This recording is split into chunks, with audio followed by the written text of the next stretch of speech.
Hey there, welcome back to Wireless Solutions. In this video, I will show you how to run EXE files on Android. Before everything else, here's what we will cover. How to install and set up WinLater on Android phone. How to add and run EXE files step by step. Which EXE files work and which do not. Important tips and limitations to know. Let us get started. As you can see on my home screen, I am using an Android with MIUI or HyperOS. Many users think EXE files can be opened like APK files, but that is not possible. EXE files are designed for Windows computers. However, by using a Windows emulator, we can try running some lightweight EXE programs on Android. I will explain everything step by step so you can follow along easily.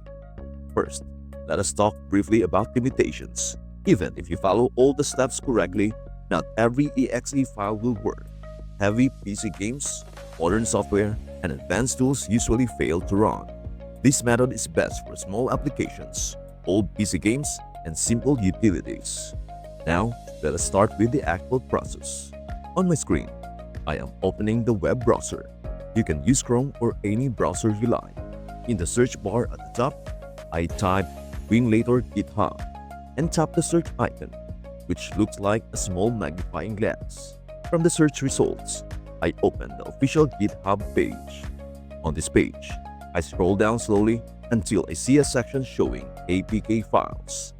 I tap on the latest APK file name, and the download starts. You will see a downward arrow icon in the notification bar showing the download progress.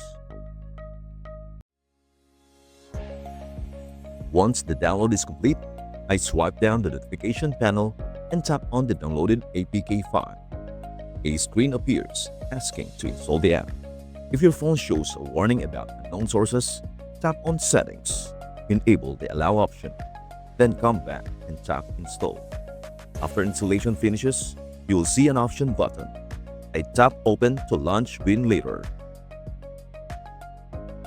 Now the WinLater home screen is visible. And in the bottom corner, you'll see a plus icon, which looks like a plus symbol. This plus icon is used to create a new container. I tap on it, and a new settings screen opens. This screen contains multiple options with drop-down arrows and sliders. Here, I carefully set the container options. I tap on Resolution and choose 800 by 600 from the list. Then I tap on Graphics Driver and select Torrent if it is available. Next, I tap on DX Wrapper and choose DXVK. For audio, I make sure Pulse Audio is enabled using the toggle switch. After checking all settings, I tap the Save button, which is usually located at the bottom of the screen. Next, we need to add the EXE file. I exit WinLater and open the File Manager app, which is represented by a yellow folder icon. Inside File Manager, I go to Internal Storage. Then I open the WinLater folder, followed by the Downloads folder. If the EXE file is somewhere else, I long press it, tap the copy icon, then paste it into this Downloads folder. Now I go back to the WinLater app.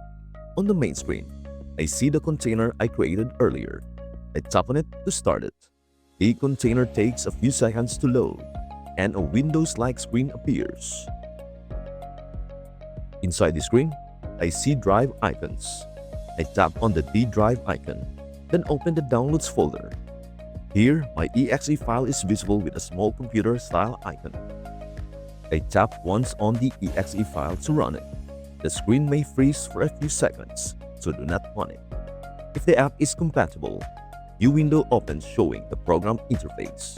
Some apps may show small buttons or text that are hard to read due to screen size.